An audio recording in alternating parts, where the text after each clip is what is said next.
nous avons suivi une communication sur les procédures législatives ordinaires, les procédures législatives particulières relatives aux lois des finances. Et ça, je pense que l'essentiel du travail de l'Assemblée nationale se repose sur ça.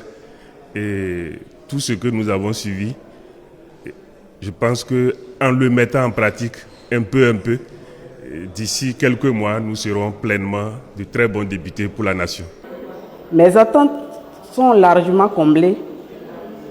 Cette formation nous a permis de mieux comprendre le fonctionnement de l'institution parlementaire, de mieux comprendre les procédures législatives et les engagements, les exigences qui sont liées à notre mandat. Je suis en train de me sentir suffisamment outillé.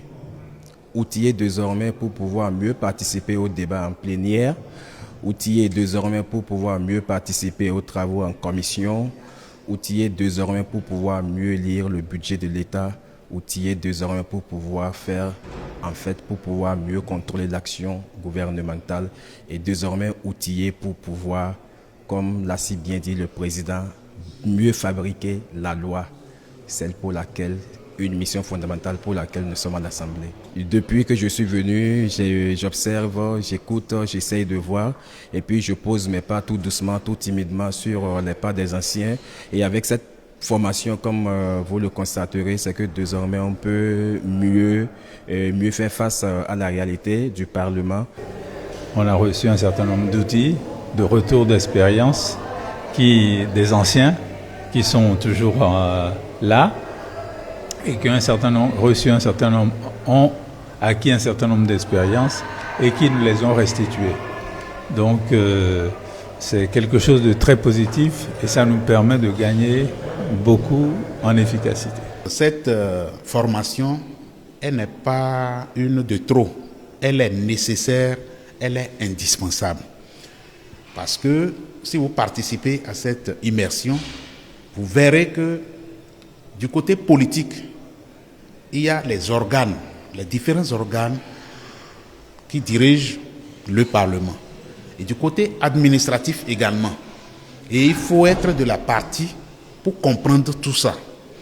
Vous voyez, au niveau donc du président qui est au perchoir, il est assisté des membres du bureau. Donc c'est une institution à part. En dehors de ça, il y a les commissions techniques, les commissions permanentes, et il y a les présidents des groupes parlementaires qui constituent des groupes politiques. Voilà ce qui concerne le Parlement.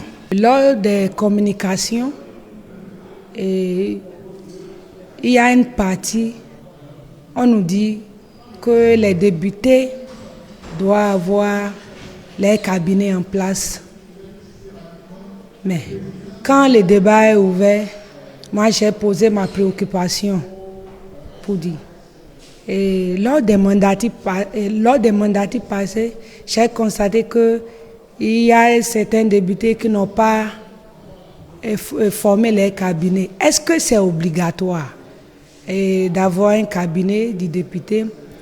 Mais on m'a répondu favorablement que c'est obligatoire à un député d'avoir son cabinet. Et tous les avantages qui sont autour ont été détaillés. Il faut dire que j'ai su comment a été configuré le bureau de l'Assemblée nationale, les commissions, la configuration des différentes commissions et les présidents des groupes parlementaires.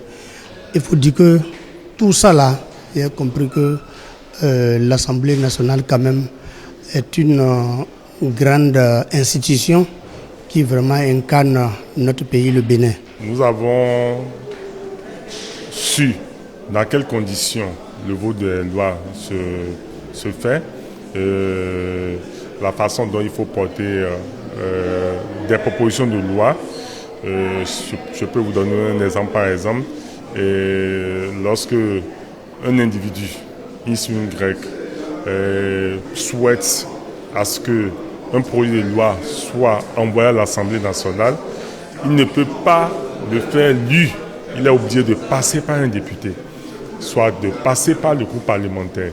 Ceci, je n'avais pas connaissance de cela. Je vous rassure que ça a amélioré, n'est-ce pas, mes connaissances en ce qui concerne les missions constitutionnelles qui sont les nôtres, les échanges également entre, comment on appelle, les nouveaux députés et les anciens députés